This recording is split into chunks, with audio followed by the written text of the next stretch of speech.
The wine glass shattered against the restaurant floor, fragments catching the light like diamonds before disappearing into darkness. Time slowed as faces turned toward our corner of the dining room, some curious, some shocked, some delighted by the unexpected theater. My husband's face drained of color as he locked eyes with me across the narrow space between our tables. Beside me, Mark's expression hardened as he stared at his wife, the woman who had been secretly meeting my husband for months. "What a coincidence running into you here, David," I said, my voice carrying through the sudden silence. "Aren't you going to introduce me to your friend?" 3 weeks earlier, I was happy. Or at least, I thought I was. Rain pelted against the bedroom window as I folded laundry, listening to the steady rhythm while sorting David's shirts from mine. 12 years of marriage had settled us into comfortable patterns. David, my high school sweetheart turned husband, had grown from an ambitious college graduate into a successful investment banker. I had built my interior design business from scratch, and we'd created what I believed was a good life together. The notification sound from David's iPad broke my concentration. He'd left it charging on the nightstand before heading to his Saturday golf game. Normally, I wouldn't have looked. I respected his privacy as he respected mine. But the device kept chiming insistently, and thinking it might be important, I glanced at the screen. A series of text messages flashed across it. "Can't wait for next Thursday.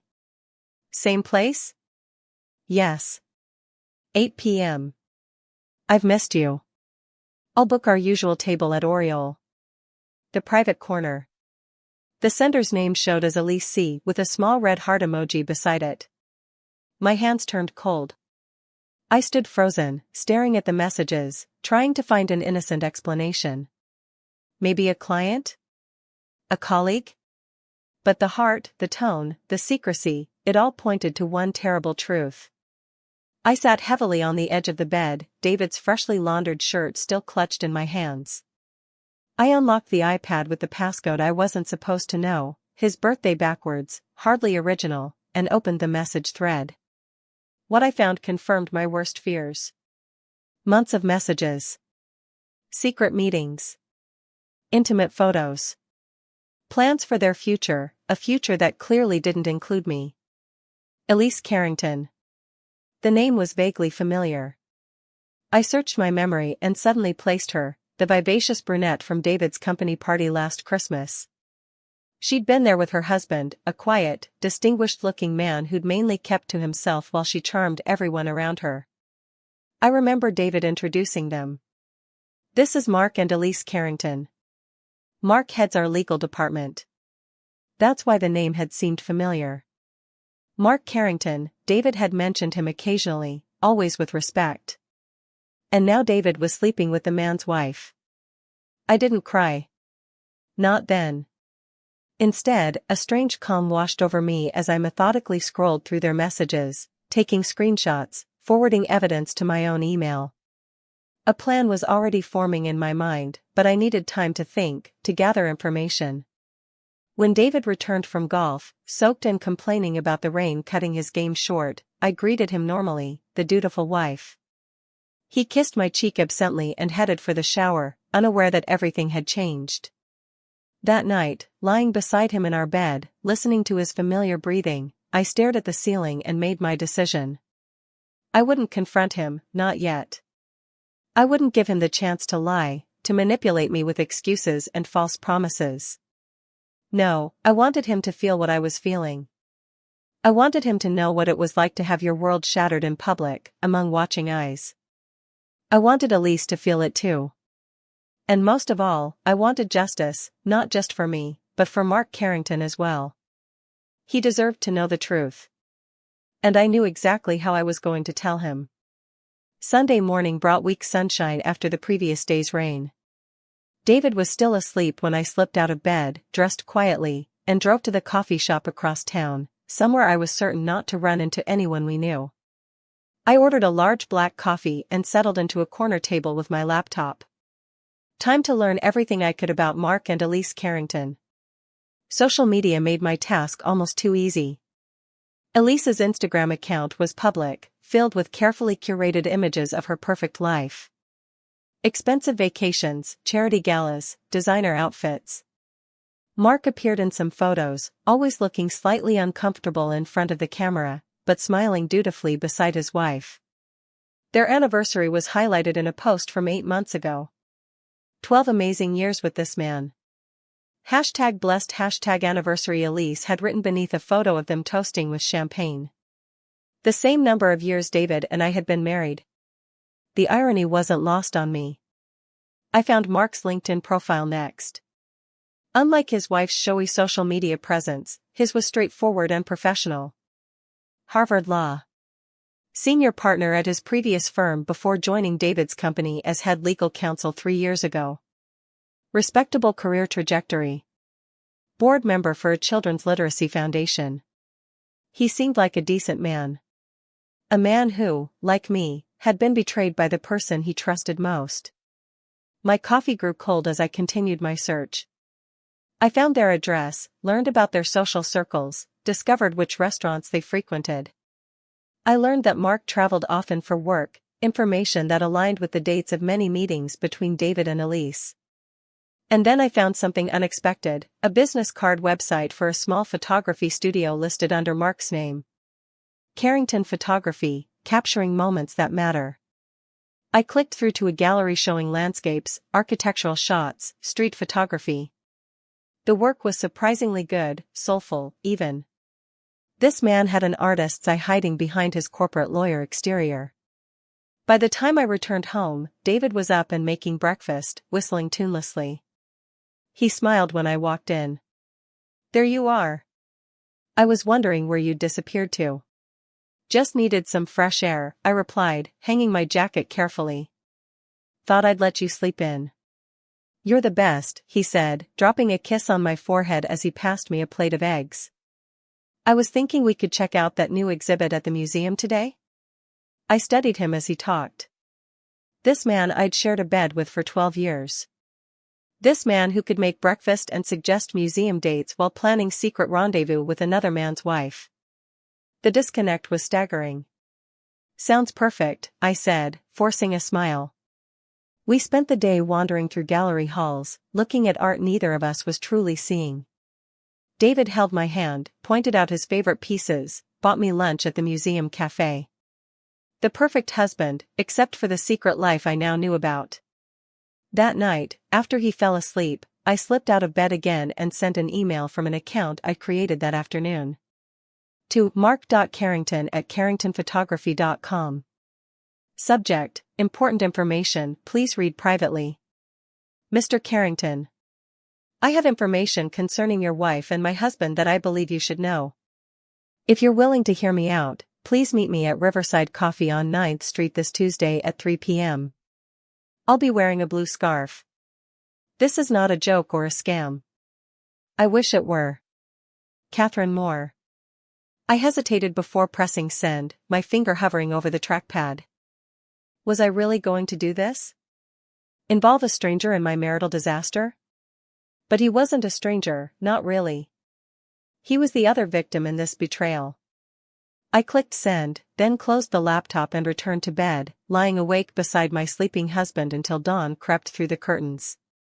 Tuesday afternoon found me at Riverside Coffee half an hour early, nerves making my hands tremble slightly as I arranged and rearranged the blue scarf around my neck. The cafe was busy enough to provide anonymity but quiet enough for a private conversation. I'd chosen a corner table with a view of the door. When Mark Carrington walked in at precisely 3 p.m., I recognized him immediately from the photos I'd studied. Tall, broad-shouldered, with salt and pepper hair and a serious expression. He wore a well-tailored gray suit with no tie, dressed for the office but slightly less formal. His eyes scanned the room until they found my blue scarf, and he approached with measured steps. "Catherine Moore?" he asked, his voice deep and calm. I nodded, gesturing to the chair across from me. "Thank you for coming, Mr. Carrington." "Mark, please." He sat down, studying me with intense blue eyes. "Your email was concerning. You mentioned my wife and your husband?" A waitress approached before I could answer. Mark ordered black coffee, waited until she left, then turned back to me with an expectant look. I took a deep breath. My husband is David Moore. He works at Pinnacle Investments. Recognition flashed across his face. David Moore. Yes, I know him. He's in portfolio management. And he's been having an affair with your wife for at least 6 months. The words hung between us. Mark's expression didn't change, but something shifted in his eyes, a darkening, a pulling inward. He stayed completely still for several long seconds. That's a serious accusation, he finally said, his voice perfectly controlled. I assume you have evidence. I opened my bag and pulled out a folder containing printouts of text messages, photos, hotel receipts, all carefully organized and annotated with dates. I pushed it across the table. I found out 3 days ago, I explained as he opened the folder. David left his iPad unlocked. They're planning to meet this Thursday at Oriole Restaurant. 8 p.m. Mark flipped through the pages methodically, his lawyer's mind clearly cataloging and analyzing each piece of evidence. His composure was remarkable and slightly unnerving. Only the whitening of his knuckles as he gripped the folder betrayed any emotion. 6 months, he murmured, more to himself than to me. 6 months. When he looked up, something had hardened in his expression. Why are you showing me this? Why not just confront your husband? I wrapped my hands around my coffee cup, drawing warmth from it. Because I don't want a private confrontation where he can lie, manipulate, or charm his way out of it. I hesitated, searching for the right words. I want consequences. Public ones. And I thought you deserved to know the truth. Mark nodded slowly, closing the folder. And what do you propose we do with this information? I leaned forward slightly. They're meeting Thursday at Oriole. I thought we might join them.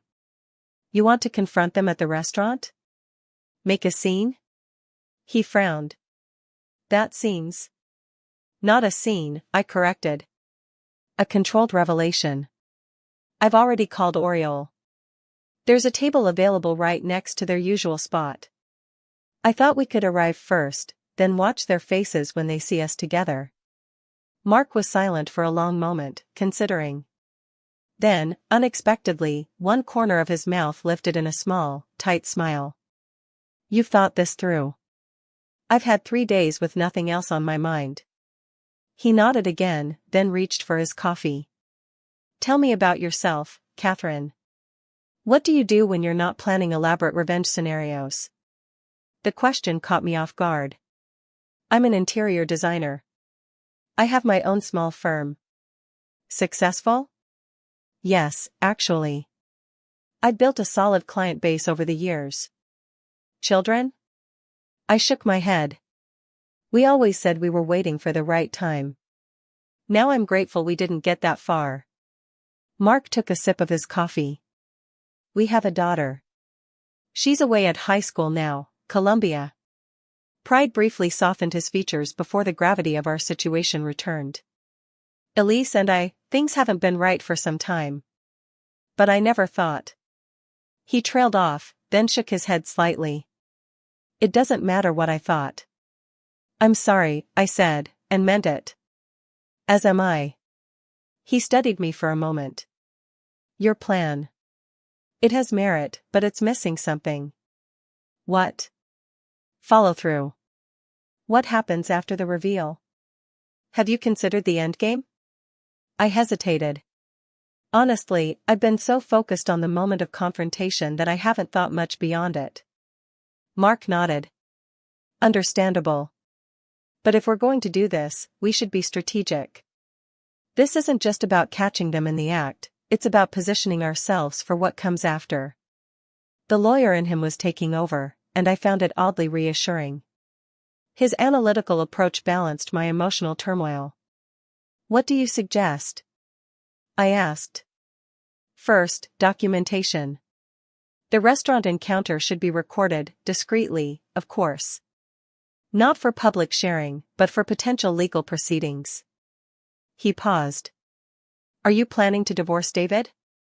The question hit me like a physical blow, even though I'd been thinking about little else. Hearing it spoken aloud made it real in a way it hadn't been before.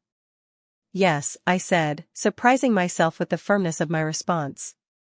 Yes, I am. Then we need to ensure the evidence is properly preserved and that your confrontation doesn't undermine potential settlement negotiations. He checked his watch. I have a meeting in 30 minutes, but I'd like to continue this conversation. Are you free for dinner tonight? Tonight? I hadn't expected this development. If we're going to be dining companions on Thursday, we should at least know each other better than we do now. His expression remained serious, but there was something almost gentle in his tone. Besides, I have some ideas about how to refine your plan. All right, I agreed. Dinner tonight. Mark took out a business card and wrote an address on the back. 7 o'clock. It's a small Italian place, quiet, discreet. No one from our social circles is likely to see us there. As he stood to leave, I asked the question that had been nagging at me. Why are you taking this so calmly? I was a wreck when I found out. Mark buttoned his suit jacket before answering. Ms. Moore, Catherine, I've spent 20 years in corporate law. I've learned to save my reactions for after I've gathered all the facts and formulated a response. He picked up the folder of evidence. May I keep this? I nodded. Thank you for bringing this to my attention. Many wouldn't have. He extended his hand, and I shook it. His grip was firm but not aggressive. I'll see you at 7. After he left, I remained at the table, turning my coffee cup in slow circles. Mark Carrington wasn't what I had expected. I'd anticipated anger, shock, perhaps denial. Instead, I'd found a controlled, methodical ally who seemed almost grateful for the truth. I wondered what he was really thinking behind that composed exterior, and what plans were forming in that legal mind of his. Most of all, I wondered if I'd done the right thing by setting these events in motion. Too late to turn back now. The Italian restaurant was tucked away on a side street, its exterior unassuming but elegant. Inside, warm lighting cast a golden glow over rustic wooden tables. Classical music played softly in the background. The maitre d' led me to a corner table where Mark was already seated, examining the wine list. He stood as I approached, that old-fashioned courtesy catching me off guard again. Catherine. Thank you for coming. Thank you for the invitation, I replied, taking the seat across from him. Mark had changed from his business suit into dark jeans and a navy blazer over a gray shirt, casual but still put together. I'd opted for a simple black dress, not wanting to appear as though I'd tried too hard, but still feeling the need to look composed. I took the liberty of ordering wine, he said. A Barolo. Unless you prefer something else? Barolo is fine. The waiter arrived with the bottle, went through the tasting ritual with Mark, then poured us each a glass before leaving with our dinner orders. I've been thinking about your husband, Mark said once we were alone. I've interacted with him at company functions, of course, but I don't know much about him personally. I took a sip of wine, letting the complex flavors ground me before responding. What would you like to know? How long have you been together? We met in high school. Started dating in college. Married right after graduation. So, almost 18 years together, 12 of them married. Mark nodded slowly. And were you happy? Before this? The question made me pause. Was I happy? Had we been happy? I thought we were, I said finally. Not perfect, but solid. David was always ambitious, always working toward the next thing, promotion, bonus, bigger house. Sometimes I felt like I was part of his life plan rather than his partner, but I shrugged. I accepted that as his nature. And you? What's your nature? I smiled slightly. Are you analyzing me, counselor? Professional habit. He apologized. No, it's fine. I considered the question seriously. I'm a planner too, but different from David. I care about creating spaces where people feel at home, comfortable. In my work and in my personal life. Hence the interior design career. Exactly. Our first courses arrived, antipasto for him, caprese salad for me. We ate in silence for a few moments. Your turn, I said eventually. Tell me about your marriage. Mark set down his fork and took a sip of wine before answering. Elise and I met at a charity function in Boston. I was 32, just made partner at my firm. She was 26, working in public relations. Beautiful, charismatic, ambitious. A shadow crossed his face. We had good years. Built a life, raised our daughter. But somewhere along the way, we started wanting different things. What did she want? Status. Recognition. The right address, the right friends, the right vacations to post on Instagram. His tone wasn't bitter, merely factual. And I wanted. What? I prompted when he trailed off. Mark gestured vaguely. Something authentic. I grew up with very little. My father was a factory worker, my mother a teacher's aide. I worked my way through college and law school. The trappings of wealth were never my motivation. Hence the photography, I said. He looked surprised. You know about that? I did my research before contacting you. Your work is beautiful. A genuine smile briefly transformed his face. Thank you. It's my escape. Elise calls it my hobby, but it's more than that. It's the one thing I do solely for myself. I'd like to see more of it sometime, I said, surprising myself with the sincerity of the statement. The main courses arrived, interrupting the moment. Over pasta and risotto, we shifted to discussing our plan for Thursday night. Mark had indeed refined my original idea, adding nuanced details that balanced impact with discretion. The key, he explained, is to control the narrative. We don't want to appear as victims or scorned spouses creating a spectacle. We want to project calm strength. We're two adults who discovered a betrayal and are handling it with dignity. While still ensuring they feel the full weight of what they've done, I added. Precisely. Mark's eyes met mine over the rim of his wine glass. The greatest power in any confrontation is staying composed while the other party loses control. By the time we finished dinner and shared a tiramisu, his suggestion, they make it tableside, it's quite something, I felt a curious connection forming between us. Not romantic, we were both far too raw for that, but a kind of allied understanding. Two people thrust together by circumstance, finding unexpected common ground. As we walked to our cars afterward, Mark said, "Thank you for tonight, Catherine. It's been unexpectedly pleasant, given the circumstances." I was thinking the same thing. I hesitated. It's strange, isn't it? If not for our spouse's betrayal, we'd probably never have had a conversation beyond small talk at a company function. Life's little ironies. He stopped beside my car.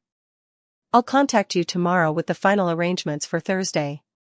If you change your mind about any of this, just say the word. I won't change my mind. He studied me for a moment. No, I don't believe you will. Then, formally, good night, Catherine. Good night, Mark. Driving home, I wondered what David would say if I told him I'd just had dinner with Mark Carrington.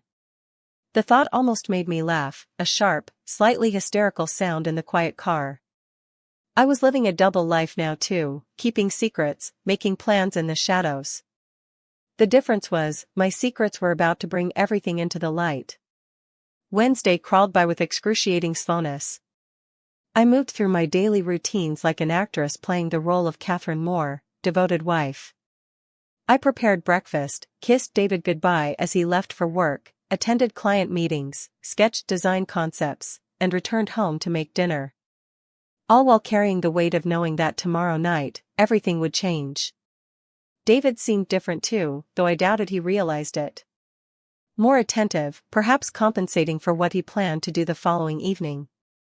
He brought home flowers, lilies, my favorite, and suggested we watch that British detective series I'd been wanting to see. You've seemed distant lately, he said as we cleaned up after dinner. Everything okay? The question nearly broke my composure. The audacity of his concern, his pretense of being the caring husband while planning to meet his mistress the very next night. Just busy with the Hendersons' project, I lied. Their renovation is getting complicated. Don't work too hard. He kissed my temple. I worry about you sometimes. I almost laughed in his face. Instead, I leaned into the kiss and murmured agreement. That night, as David slept beside me, I received a text from an unknown number. Arrangements confirmed for tomorrow. Table reserved under my name for 7:30 p.m. We'll send car for you at 7. MC. I deleted the message immediately. Thursday morning dawned bright and clear. David was unusually particular about his appearance, spending extra time on his hair, selecting one of his best suits. Important client meeting? I asked innocently, watching him from the bedroom doorway. Just a dinner thing, he replied vaguely. Might run late, don't wait up. Should I be jealous? I forced a teasing tone. David crossed the room and wrapped his arms around me. Never. You're the only woman in my life. He kissed me deeply, and I kissed him back while my stomach churned with disgust, both for him and for myself, playing this charade. After he left, I threw up in the bathroom, heaving until there was nothing left but bitter bile. Then I showered, washing away the feeling of his hands, his lips, his lies. The day passed in a blur of activities that required just enough focus to keep me from completely unraveling. I canceled my afternoon appointments, unable to maintain the pretense of normality any longer. At 5 p.m., I began preparing. I chose my outfit carefully, a deep burgundy dress that I knew highlighted my best features without appearing as though I was trying too hard. Professional makeup, elegant but understated jewelry. Hair styled to frame my face. The overall effect was confident, composed, perhaps even intimidating. Exactly what I needed to be. At 7 p.m. sharp, my phone buzzed with a text, car waiting outside. I took one last look around our home, the space I'd lovingly designed over the years, filled with memories and mementos of a marriage I now understood had been built on quicksand. I wondered if I would ever return here, and if so, under what circumstances. Then I grabbed my purse and walked out the door. A sleek black car was idling at the curb, driver standing beside it. He opened the door for me, and I slid into the back seat to find Mark already inside. Catherine. He nodded in greeting, looking impeccable in a charcoal suit. You look formidable. That was the goal. I studied him in return. As do you. The drive to Oriole was mostly silent, both of us seemingly lost in our thoughts, mentally preparing for what lay ahead. Only as the car pulled up to the restaurant did Mark speak again. Last chance to reconsider. I met his gaze steadily. Are you having second thoughts? No. His answer was immediate. But this will change everything, for all of us. I want to be certain you're ready for that. I thought of David's kiss that morning, his declaration that I was the only woman in his life, the casual ease of his deception. I'm ready, I said firmly. Let's go. Mark nodded once, then offered his arm as we exited the car. Together, we walked into the restaurant, exactly on schedule for our reservation, and 30 minutes before our spouses were due to arrive. Everything was going according to plan. Oriole was exactly the type of restaurant David would choose for an illicit meeting, upscale but not ostentatious, with a reputation for discretion and a layout that offered secluded corners for intimate conversations. Soft lighting cast a flattering glow over the diners, and the ambient noise level provided privacy without requiring whispers. The maitre d' greeted Mark by name, apparently he was known here, and led us to our table, positioned exactly as I'd hoped, around a slight corner from the main dining room, with a clear view of the entrance and, most importantly, the table directly adjacent to ours. That table, their usual spot, according to David's messages, remained empty, awaiting its 8 p.m. reservation. Champagne to start? Mark suggested as we settled in. When I nodded, he ordered a bottle of Veuve Clicquot. To steady the nerves, he explained when the waiter had gone. Though you appear remarkably calm. Appearances can be deceiving. I smoothed my napkin across my lap. My heart is racing. As is mine. His admission surprised me, he seemed so composed. But we've come this far. No turning back now. The champagne arrived, and we went through the motions of ordering appetizers neither of us would likely remember eating.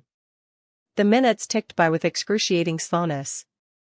I checked my watch repeatedly, earning a gentle look from Mark. Try to appear engaged in our conversation, he advised. We want them to see us enjoying ourselves, not anxiously awaiting their arrival. I nodded and made a conscious effort to relax my posture. Tell me about your daughter, I suggested. You mentioned she's at Columbia? Mark's expression softened, as it had before when discussing his child. Sophia. She's in her 11th grade. Brilliant girl, takes after her mother in looks but thankfully got my common sense. His wry tone made me smile despite my tension. Do you have a picture? He pulled out his phone and showed me a photo of a striking young woman with dark hair and her father's intense blue eyes, smiling beside Mark. She's beautiful, I said sincerely. She's the one thing I got right, he replied, putting the phone away. Whatever happens with Elise and me, Sophia remains my priority. Does she know about your marital problems? She knows things aren't ideal between her mother and me, but not specifics. She's focused on her studies right now, and he stopped abruptly, his gaze shifting to a point over my shoulder. They're here. My pulse spiked. I forced myself not to turn around immediately, instead taking a deliberate sip of champagne. Together? I asked quietly. No. Just your husband. He's speaking with the host. Mark's expression remained neutral, but I caught the slight tightening around his eyes. Now he's being led to the table behind you. He hasn't noticed us yet. I gradually shifted in my chair, angling myself so I could see without being obvious. David was indeed being seated at the adjacent table, his back partially to us, checking his watch and scanning the restaurant entrance, looking for Elise. Shall we wait for her arrival, or make our presence known now? Mark asked, his voice low. I considered. Let's wait. I want to see their faces when they first see each other, that moment of private conspiracy before they realize they've been discovered. Mark nodded approval. Patience rewards the prepared. We continued our performance of normal dinner conversation, discussing safe topics like favorite films and travel destinations, all while hyper-aware of David's proximity. He ordered a scotch and checked his phone repeatedly, clearly anxious about Elise's whereabouts. At 8:15, she arrived. I recognized her immediately from the company party and the photos in her Instagram feed. Elise Carrington made an entrance even when she wasn't trying, tall, curvaceous, with glossy dark hair cascading over her shoulders. She wore a sleek blue dress that hugged her figure and heels that clicked confidently across the floor as she approached David's table. His face lit up when he saw her, an expression of genuine delight that stabbed me through the heart. He stood, greeting her with a kiss that lingered just a moment too long for business acquaintances, his hand resting possessively at the small of her back as she sat. Well, Mark murmured, watching them with narrowed eyes. There it is. I couldn't look away as David leaned close to Elise, saying something that made her laugh and touch his arm.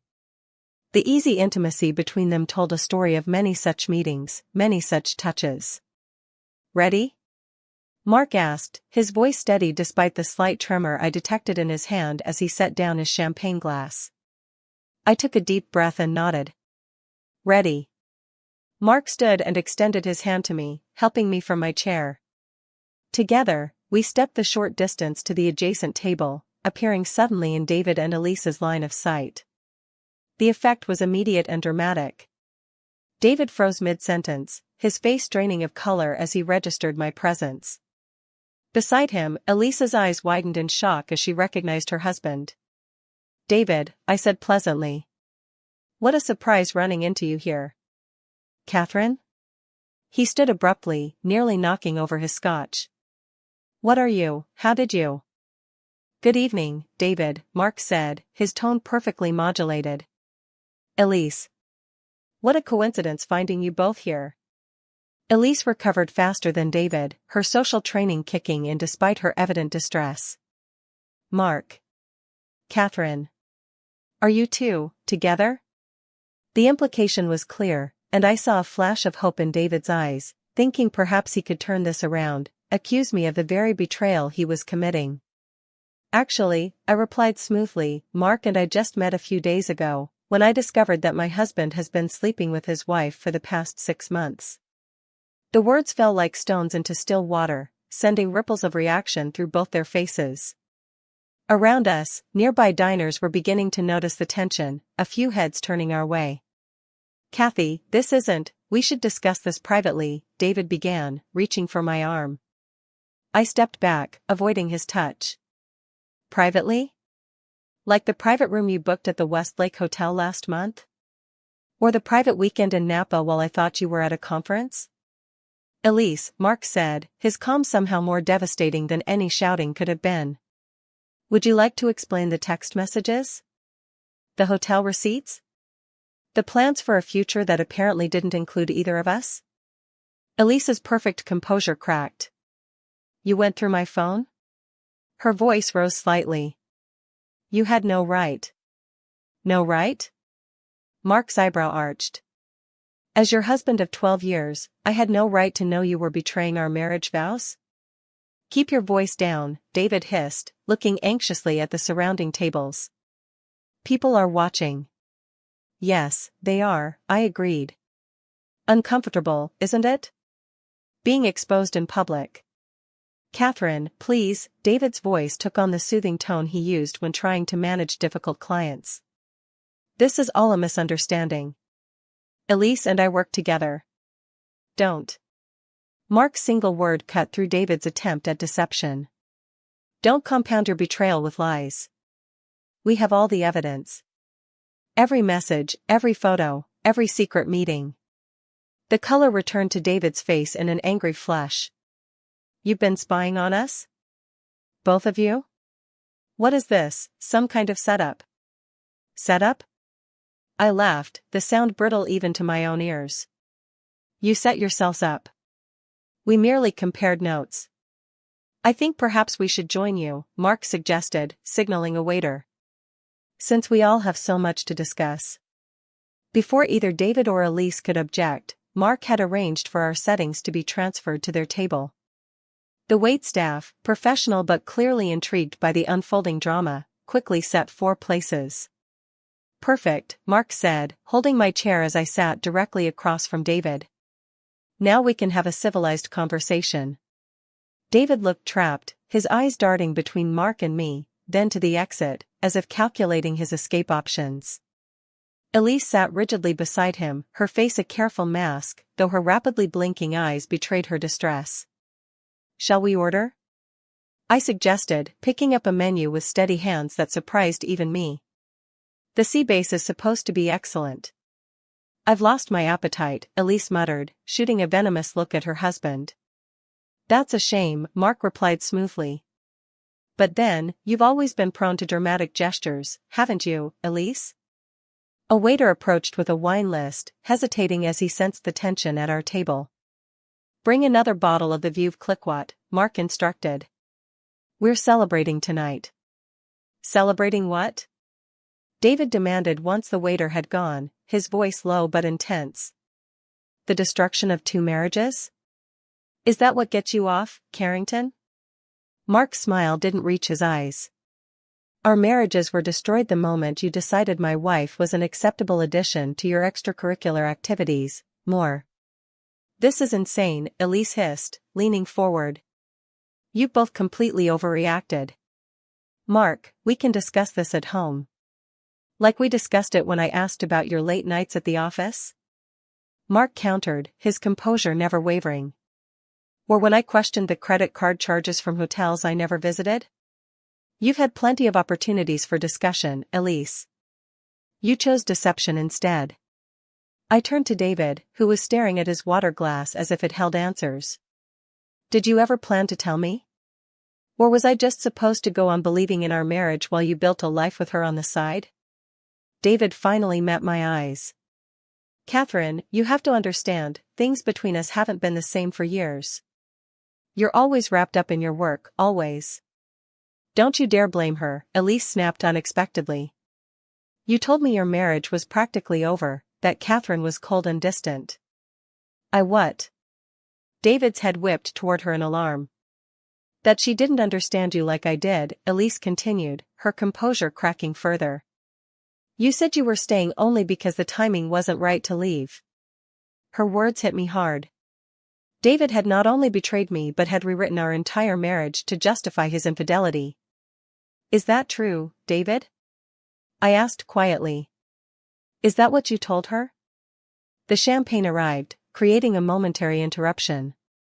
Mark calmly instructed the waiter to pour 4 glasses, then dismissed him with a generous tip and a request for privacy. Answer her question, more, Mark said when we were alone again. Is that what you told my wife? David's silence was answer enough. You coward, I whispered. I didn't mean, David began, then stopped himself. This isn't how this was supposed to go. No, I imagine not, I replied. You probably envisioned years more of deception. Maybe eventually leaving me with some sanitized explanation that preserved your image as the good guy. We didn't want to hurt anyone, Elise insisted, reaching for her champagne with a slightly trembling hand. And yet, here we are, Mark observed dryly. All thoroughly hurt. What do you want from us? David demanded, looking between Mark and me. Public humiliation? Money? What's the point of this ambush? Mark lifted his champagne glass. Clarity. Truth. The opportunity to look you both in the eyes as we inform you that your carefully constructed fantasy is over. And to give you this, I added, reaching into my purse to withdraw a sealed envelope, which I placed in front of David. Divorce papers, already filed. You'll be formally served tomorrow, but I thought you should know what's coming. David stared at the envelope as if it might bite him. You can't be serious. Oh, but I am. I turned to Mark. Your turn. Mark produced a similar envelope and placed it before Elise. Likewise. My attorney will contact yours tomorrow. Elise's careful mask finally crumbled. Mark, please, we can work through this. It was a mistake, a stupid mistake. A 6-month mistake? Mark raised an eyebrow. With elaborate planning, hotel rooms, and discussions of your future together? That's not a mistake, Elise. That's a choice. Multiple choices, made day after day. Catherine, David tried again, reaching for my hand across the table. I pulled away before he could touch me. We've been together since college. 12 years of marriage. You can't just throw that away over one affair? I finished for him. I'm not throwing away anything, David. You already did that the first time you took her to bed. The wine glass shattered against the restaurant floor, fragments catching the light like diamonds before disappearing into darkness. Elise had knocked it over as she stood abruptly, her composure completely gone now. You smug bastard, she hissed at her husband. You promised we would handle this carefully. You promised we would both leave our marriages with dignity once the timing was right. Mark looked up at his wife, his calm finally tinged with genuine curiosity. And when exactly was the right timing scheduled, Elise? After Sophia's graduation? After you'd secured your position on the museum board using my donations and connections? You never understood me, she spat. Never appreciated what I gave up to be your perfect corporate wife while you hid behind your law books and your stupid camera. I watched the exchange with a strange detachment, as if viewing a play whose ending I already knew. Beside me, David sat frozen, perhaps realizing for the first time the full scope of the disaster he'd helped create. I think we're done here, Mark said evenly, standing and offering me his hand. Catherine? Wait, David pleaded, finally finding his voice again. Catherine, don't leave like this. Let's talk about this, please. We can fix this. I regarded my husband, the man I'd loved for most of my adult life, and felt a curious emptiness where pain should have been. There's nothing to fix, David. It's already broken beyond repair. I stood and took Mark's arm, conscious of the eyes following us as we made our way through the now silent restaurant. Behind us, I heard Elise's voice rise in recrimination, then David's angry response. Their private drama was becoming very public indeed. Outside in the cool night air, I finally allowed myself to tremble, the adrenaline of confrontation giving way to exhaustion. "Are you all right?" Mark asked quietly, his hand steady at my elbow. "No," I answered honestly. "But I will be." His driver appeared with impeccable timing, opening the car door for us. As we settled into the back seat, I caught a final glimpse of the restaurant entrance, where David had followed us outside and stood watching our departure, his face a mask of shock and dawning comprehension. I didn't look back again. The morning after our confrontation at Oriole brought rain, heavy sheets of it pounding against the windows of the hotel room I'd checked into the previous night. I hadn't been able to face returning to the house I shared with David, not after everything that had transpired. I lay in the unfamiliar bed, listening to the storm and scrolling through the flood of text messages David had sent throughout the night. "Catherine, please call me. We need to talk about this rationally. It wasn't what you think. Elise and I got carried away, but we were going to end it. I never meant to hurt you. Where are you? I'm worried. This is insane. You can't just throw away 12 years of marriage without giving me a chance to explain. You planned this with Carrington? How long have you two been working together behind our backs?" The last one almost made me laugh at its hypocrisy. I silenced my phone and ordered room service, strong coffee and toast I couldn't bring myself to eat. By noon, the rain had cleared, and I forced myself to face the next step, returning home to collect some essential belongings. I'd hoped to avoid seeing David, but his car was in the driveway when I arrived. Taking a deep breath, I used my key and entered the house that no longer felt like mine. David was waiting in the living room, unshaven and bleary-eyed, looking as though he hadn't slept. He jumped up when he saw me. "Catherine. Thank God. Where have you been?" "I've been calling all night. I needed space." I kept my voice neutral, moving past him toward the stairs. "I'm just here to pack some things." He followed me. "You can't just leave. We need to talk about this." "We have nothing to talk about." I entered our bedroom, his bedroom now, I supposed, and pulled a suitcase from the closet. "Nothing to," David ran a hand through his disheveled hair. "Catherine, you ambushed me in a public restaurant with another man. You filed for divorce without even giving me a chance to explain." I turned to face him, anger finally breaking through my careful composure. "Explain what, David? How you've been lying to me for months? How you told another woman our marriage was practically over? Or maybe how you planned to keep deceiving me until it was convenient to leave?" "It wasn't like that." His voice dropped, taking on the earnest tone he used when trying to close difficult deals. "Elise and I, it started as just friendship. Then things got complicated. We made a mistake, yes, but..." "A 6-month mistake," I echoed Mark's words from the night before. "With hotel rooms and secret meetings and plans for the future." "That's not a mistake, David. That's a deliberate campaign of deception." "I still love you," he insisted, moving closer. Elise she was exciting, different.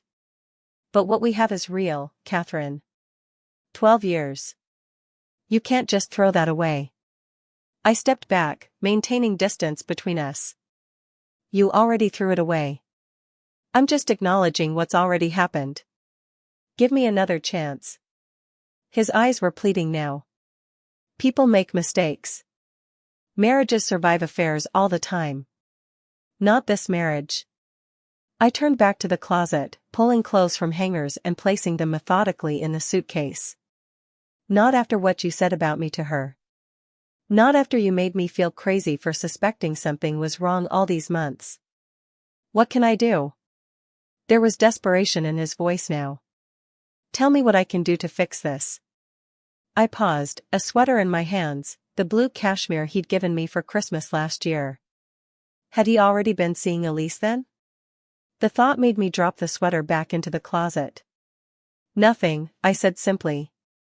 There's nothing you can do. It's over, David. It's Carrington, isn't it? His tone shifted suddenly, accusation replacing pleading. You two seemed awfully comfortable together last night. How long has that been going on? The suggestion was so absurd I actually laughed. Are you seriously trying to accuse me of having an affair with Mark? We met 3 days ago when I discovered your infidelity. And you immediately teamed up to ambush us? Planned this whole scenario together? That seems awfully cozy for new acquaintances. We're united by a common betrayal, I said coldly. Nothing more. David scoffed. I saw how he looked at you. And how you took his arm when you left. Basic human decency looks a lot like romance when you've forgotten what it's like, I observed, zipping the now full suitcase. Mark and I are not involved. But even if we were, which we're not, you have absolutely no right to question who I spend time with anymore. I lifted the suitcase from the bed. I'll be staying at the Westside Hotel for now. My lawyer will contact you about dividing our assets. I'd appreciate it if you wouldn't try to contact me directly. Catherine, David moved to block the doorway. Don't do this. Just give us one chance to talk this through. Counseling, maybe. Something. Move, David. Not until you agree to at least consider. Move, I repeated, more forcefully. Or I'll call Mark's lawyer and add harassment to the divorce filing. The mention of Mark seemed to deflate him. He stepped aside, watching silently as I made my way downstairs. At the front door, I paused and removed my house key from my keyring, placing it on the entry table with a soft click. For what it's worth, I said without turning around, I really did love you. I thought we were building something that would last forever. We still can, he said quietly. I shook my head. No. We can't. I opened the door, then added. I hope she was worth it. I was 3 steps down the walkway when my phone buzzed with a text message from Mark. How are you holding up? I waited until I was in the car before responding, just retrieved some things from the house.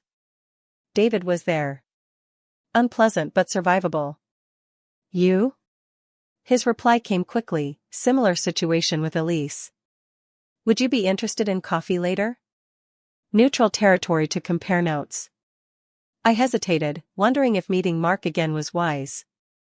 But the thought of sitting alone in a hotel room with nothing but my thoughts for company was worse. Coffee sounds good, I texted back.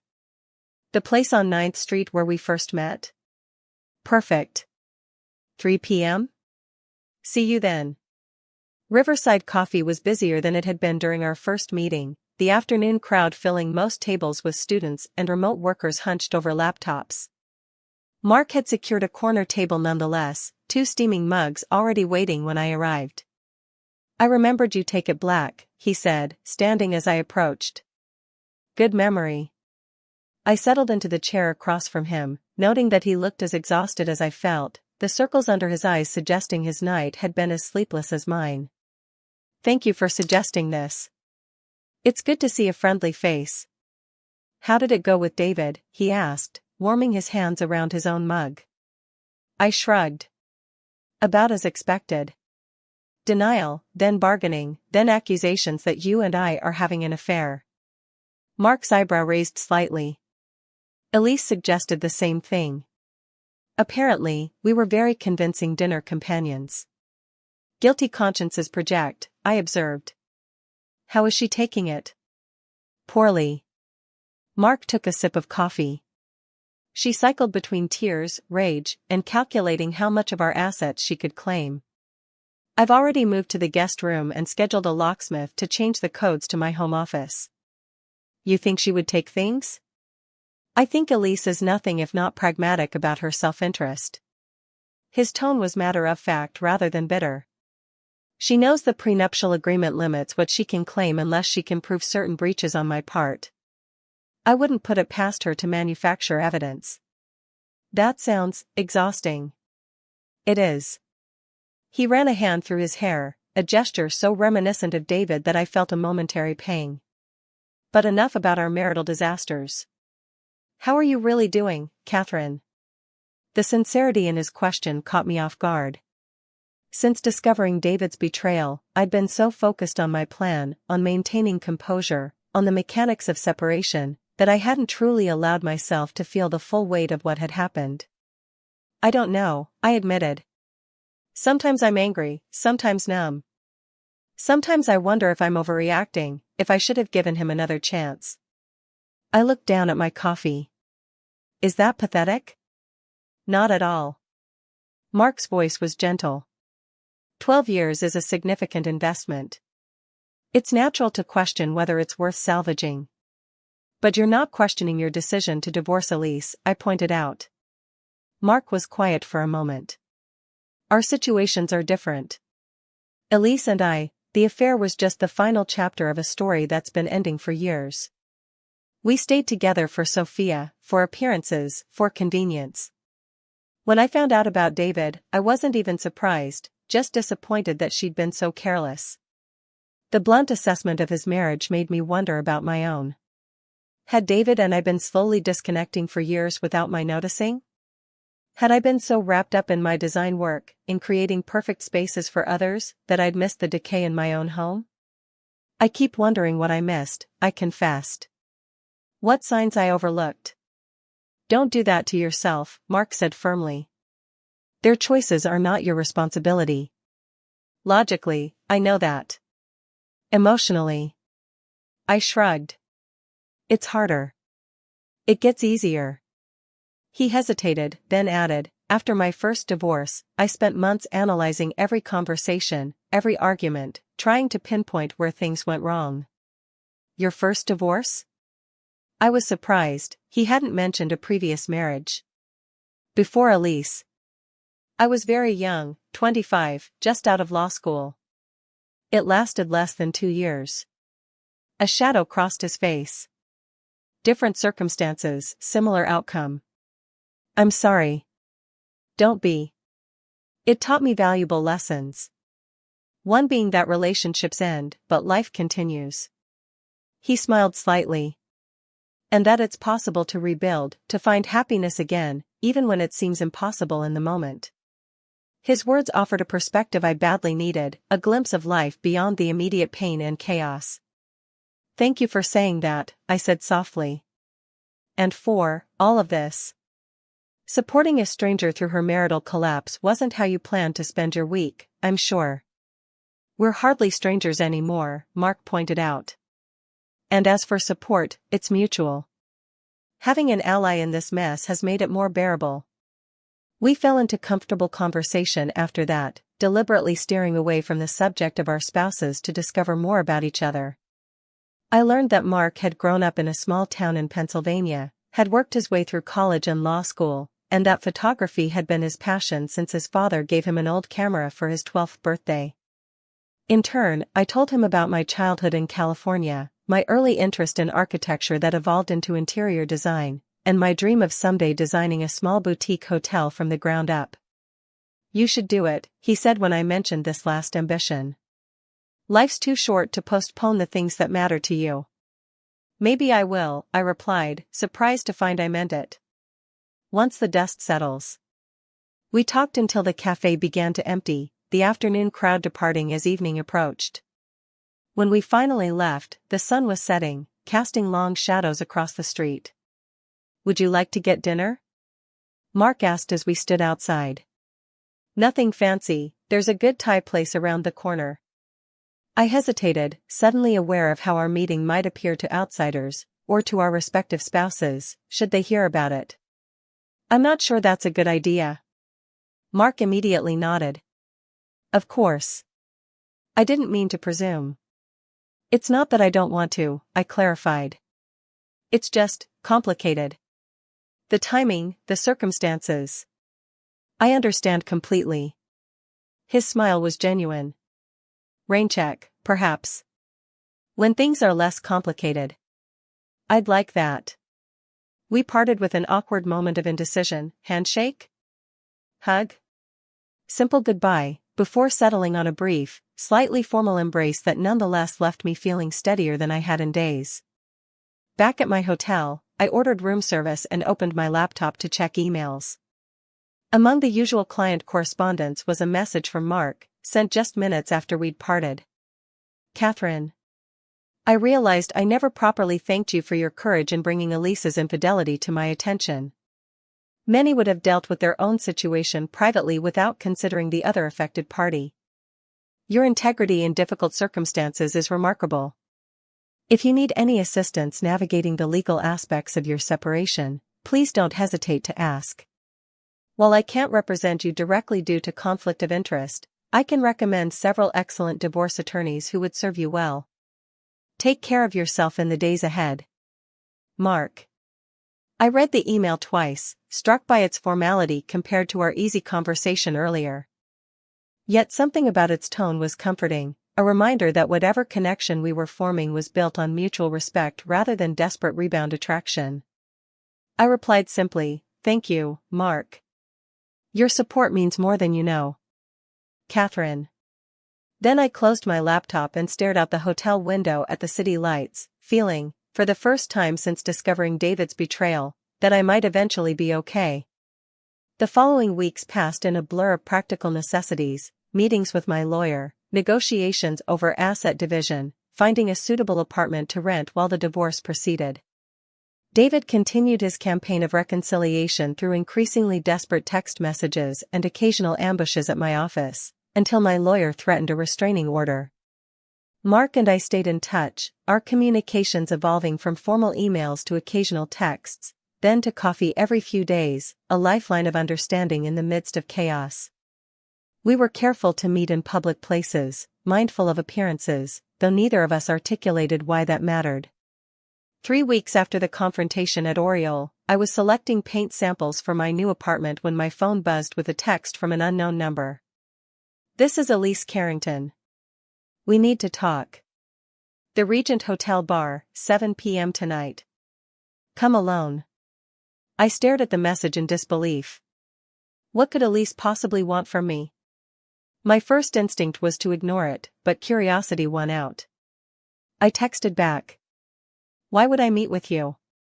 Her response was immediate, "Because what I have to tell you affects both of us. And because you owe me."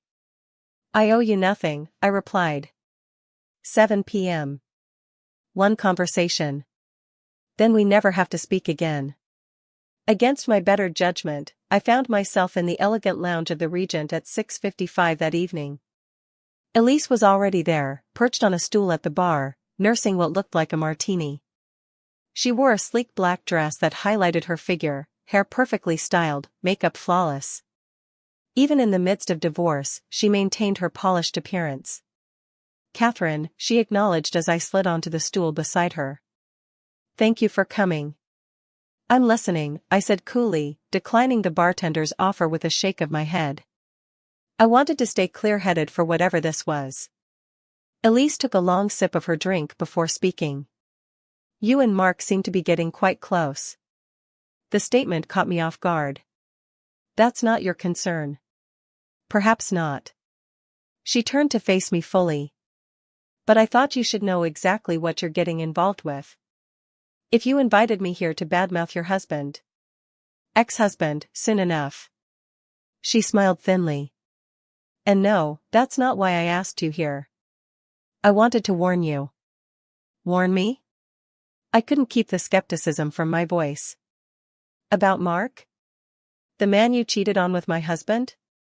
"Yes." She swirled her drink, ice clinking against glass. "Mark isn't the wronged husband he's pretending to be.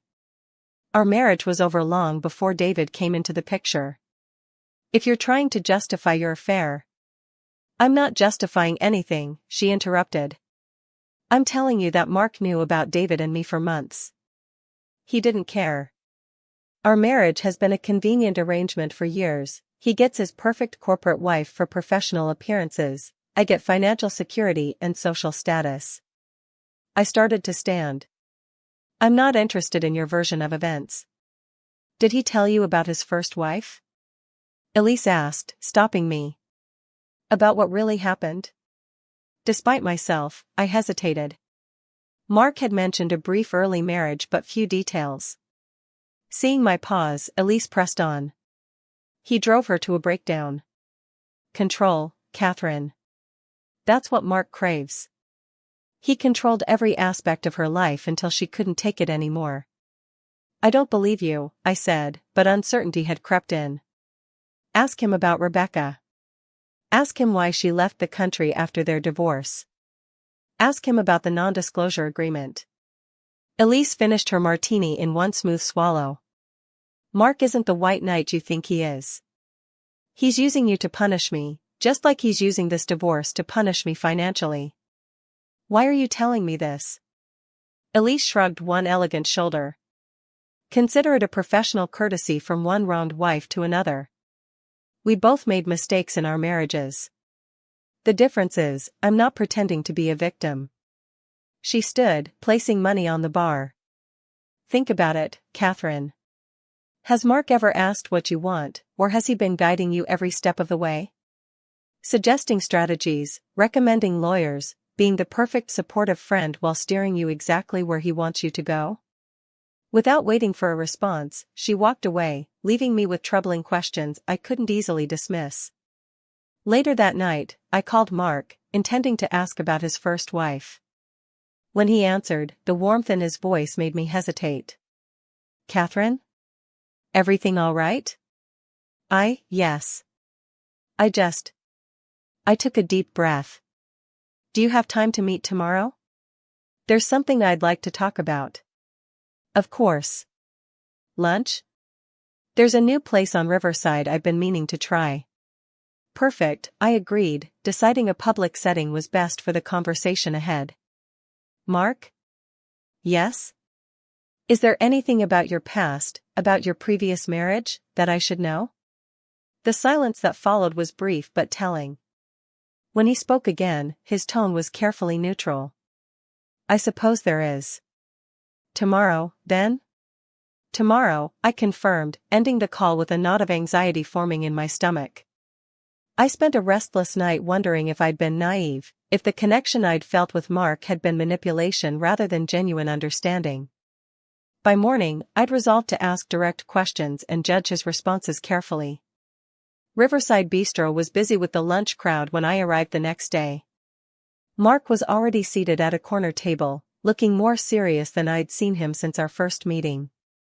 He stood as I approached, his smile not quite reaching his eyes. Catherine. Mark. I took the seat across from him, declining a menu from the hovering waiter. I'm not very hungry. Just coffee, then? When I nodded, he ordered for both of us, then turned his attention fully to me. You had questions about my first marriage. Direct. No pretense.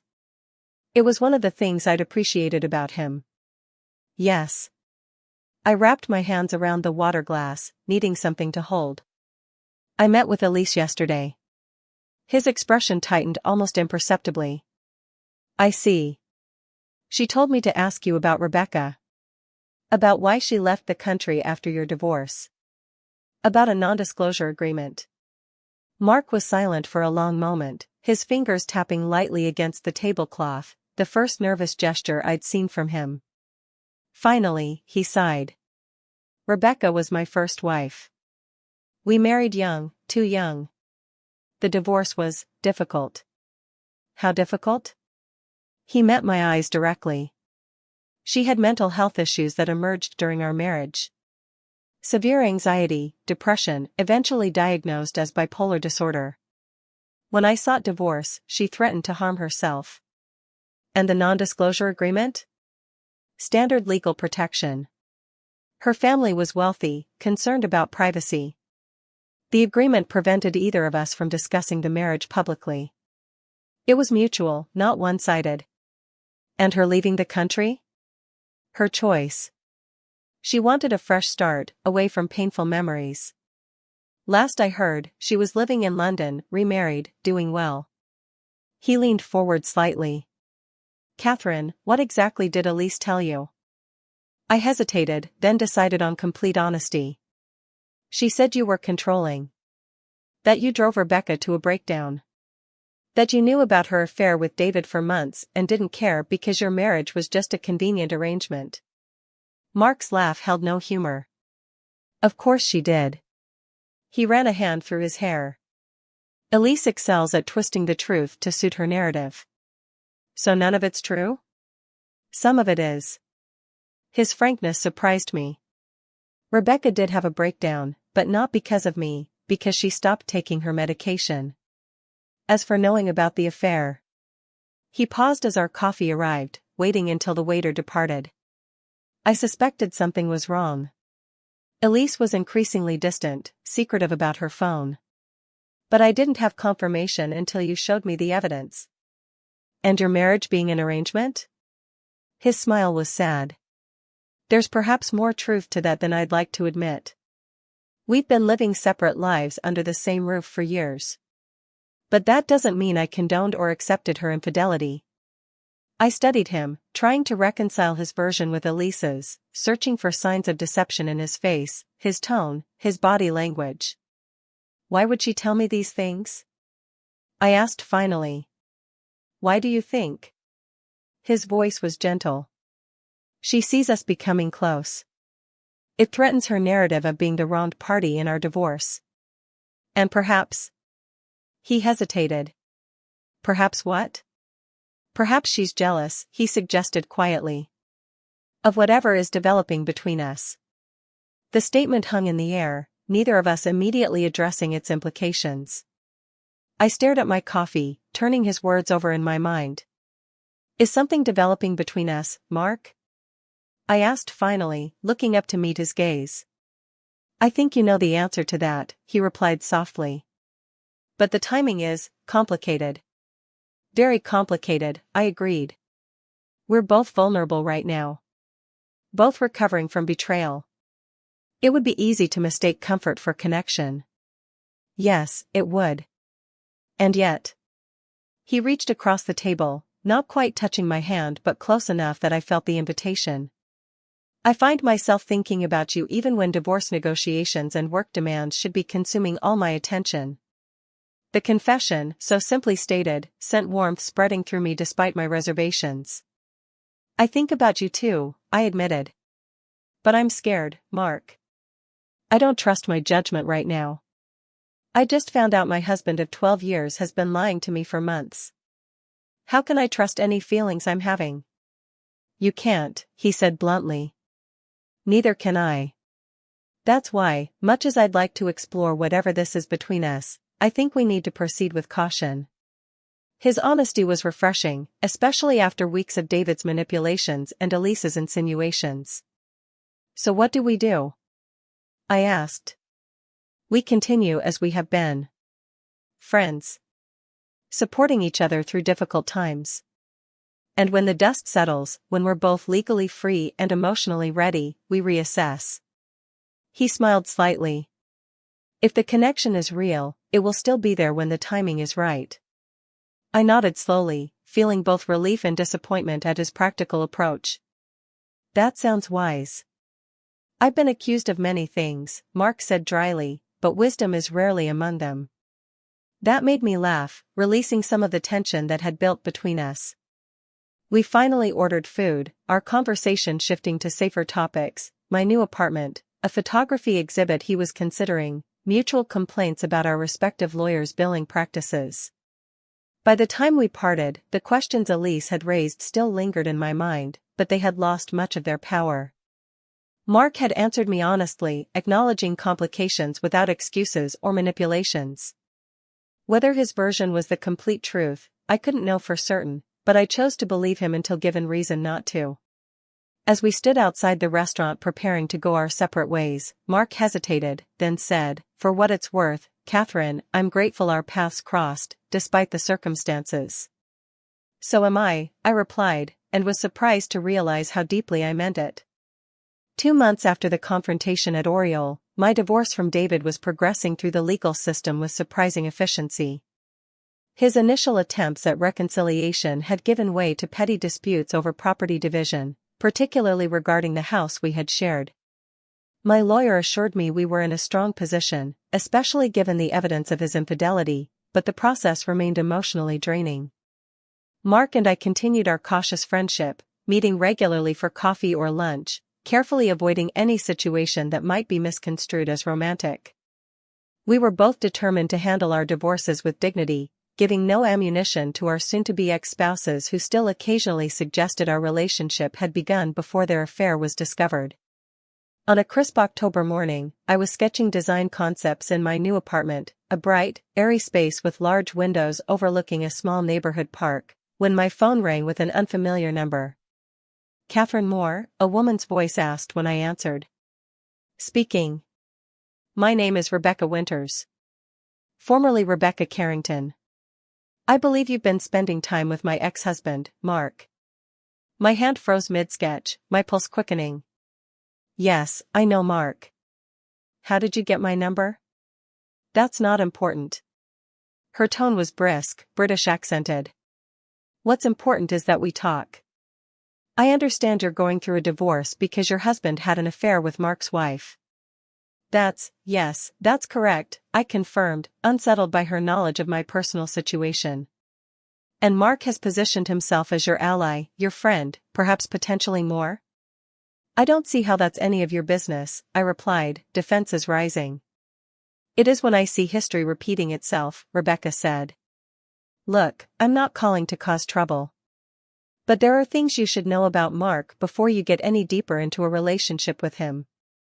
I considered hanging up, but curiosity won out. "Such as?" "Mark Carrington is charming, attentive, and incredibly skilled at presenting himself as exactly what a woman needs at her most vulnerable moment." Her voice was steady, matter-of-fact.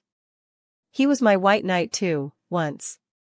"If you're calling to warn me that Mark is some kind of predator—" "Not a predator," she interrupted. "A controller. Everything starts wonderfully. He's supportive, understanding, gives you space when you need it. Then slowly, so gradually you barely notice, he begins reshaping your life. Your friends aren't quite good enough. Your career decisions could be more strategic. Your wardrobe could be more sophisticated."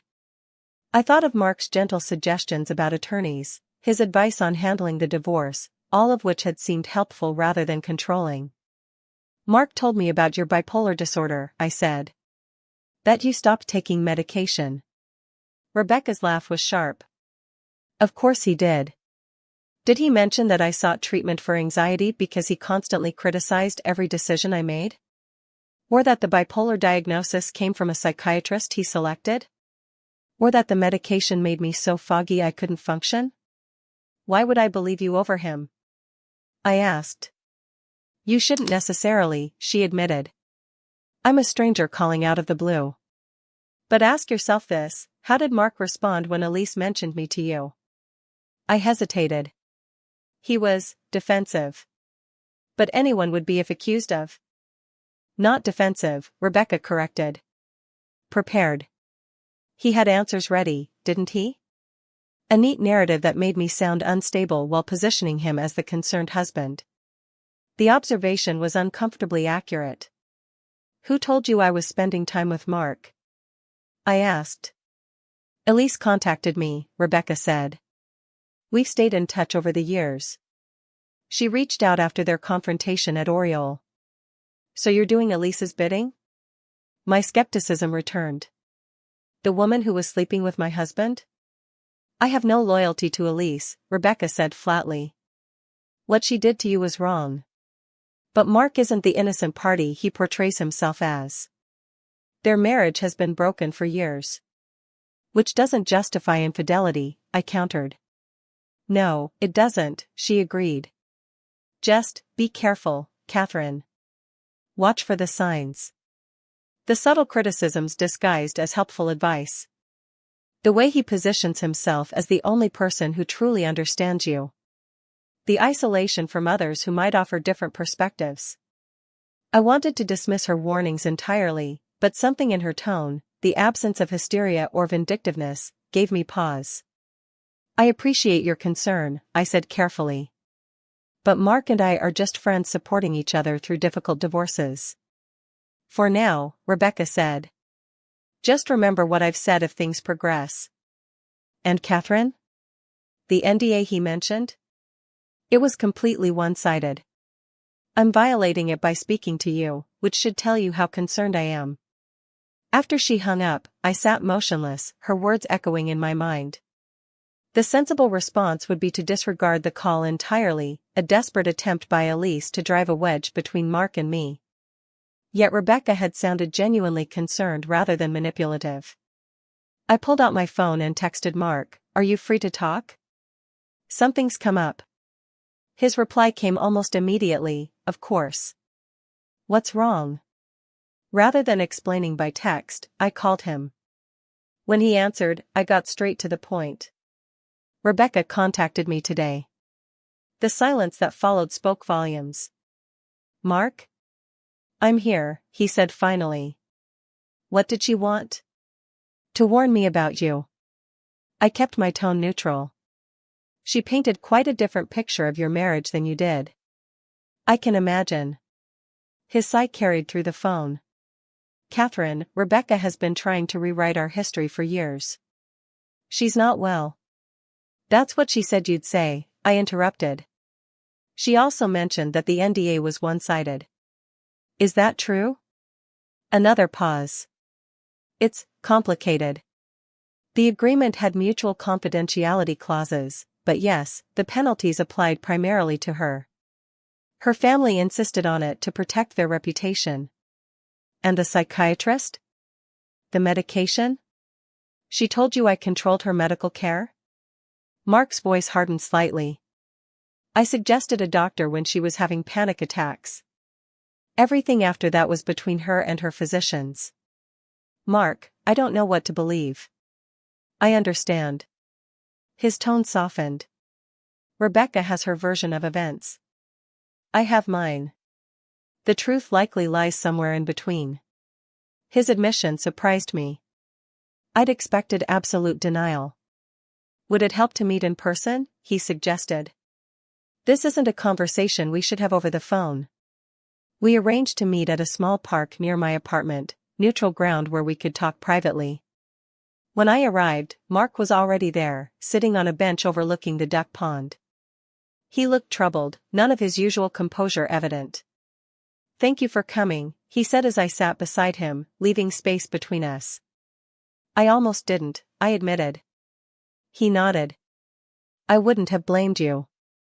After a moment, he continued, "My marriage to Rebecca was a disaster, Catherine. We were wrong for each other from the start, but too young and stubborn to admit it. She says you controlled her. I tried to help her." Mark's gaze remained on the water. "Perhaps too forcefully. She was brilliant but directionless, struggling with anxiety that paralyzed her decision-making. I thought I knew what was best." He turned to face me. "I was wrong. I pushed too hard, expected too much, didn't listen enough." The admission wasn't what I'd expected. "So there's truth to what she said?" "Some," he acknowledged. "Not the caricature of a manipulative monster she likely described, but yes, I was controlling in ways I didn't recognize until years of therapy helped me see the patterns." "And Elise? Was that marriage also a mistake?" "Different mistake, similar outcome." A humorless smile crossed his face. "With Elise, I overcorrected. Gave her complete freedom, avoided any hint of control. We essentially lived separate lives under one roof, connected only by convenience and Sophia." "Why are you telling me this?" I asked. "You could have denied everything," made Rebecca sound completely unstable. "Because I respect you too much to lie," he said simply. "And because whatever is developing between us, I want it to start with truth, not convenient fictions." The admission disarmed me. "I don't know if I can trust my judgment right now, Mark. With David's betrayal, the divorce, now these warnings about you.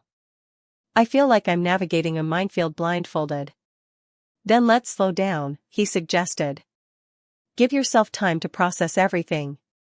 If there's something genuine between us, it will still be there when you're ready."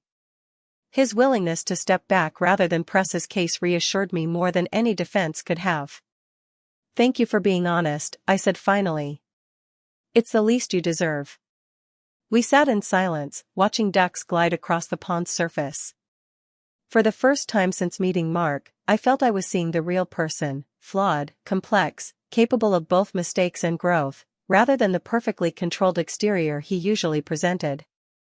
I should go, I said eventually. I need time to think. Of course. He made no move to touch me as we stood. Catherine? Whatever you decide, I'm grateful for your friendship these past months. It's meant more than you know. I nodded, unable to articulate my own jumbled feelings, and walked away. The next week passed in a blur of work and divorce proceedings.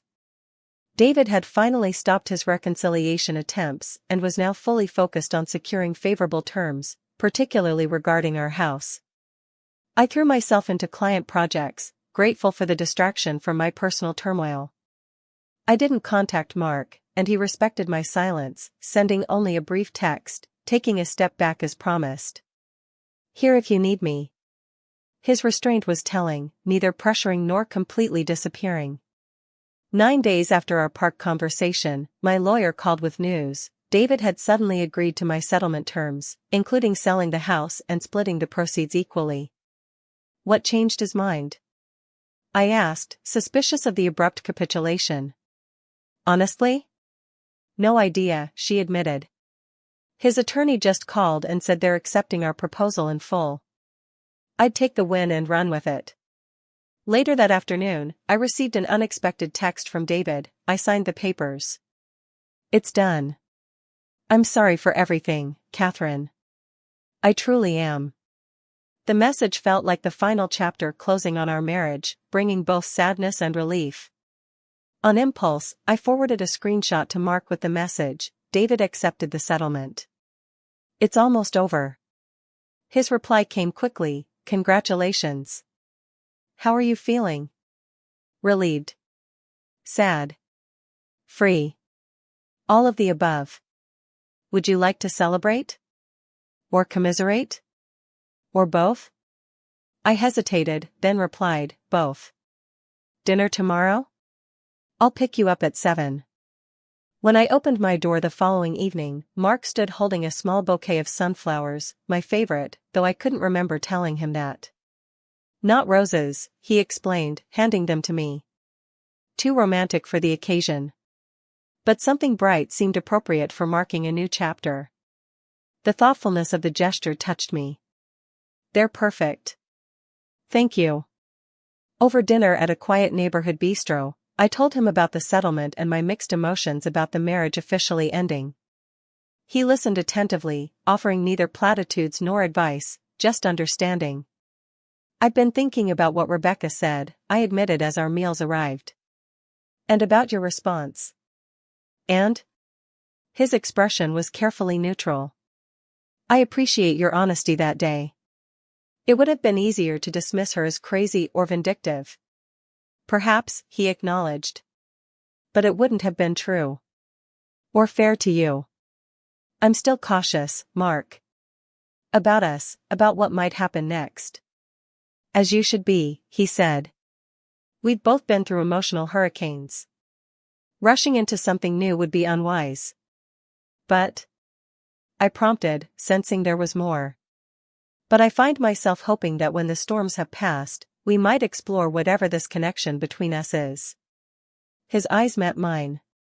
At your pace, with your boundaries firmly in place. The sincerity in his gaze made something shift inside me, not trust completely restored, but a willingness to keep the door open to possibilities. I'd like that, I said softly. 6 months later, on a warm spring evening, I stood in the doorway of my completed apartment renovation, a project that had become therapeutic during the final stages of my divorce. The space reflected my emerging new identity, clean lines and warm colors, elements of my previous style blended with bolder choices I'd never have made while with David. Mark had helped hang the last artwork that afternoon, and now stood in the kitchen uncorking a bottle of champagne. Our relationship had developed slowly, deliberately, casual dates evolving into deeper conversations, physical affection progressing at a measured pace. We'd talked extensively about our past relationships, my concerns about his controlling tendencies, his fear of repeating old patterns. To new beginnings, he said, handing me a glass of champagne. And beautiful spaces created by an extraordinarily talented designer. And to honesty, I added. Even when it's uncomfortable. His smile was warm as we clinked glasses. Especially then. As we settled onto the couch, his arm comfortably around my shoulders, I reflected on the unexpected journey that had brought us here. What began with betrayal and confrontation had gradually transformed into something I hadn't believed possible again: trust, connection, and the promise of a future built on truth rather than convenient illusions. When Mark kissed me, it felt like both an ending and a beginning, the final chapter of our separate tragedies and the first page of a story we were choosing to write together. "Stay tonight?" I asked when we parted. "Are you sure?" "I am." And for the first time in a very long time, I truly was.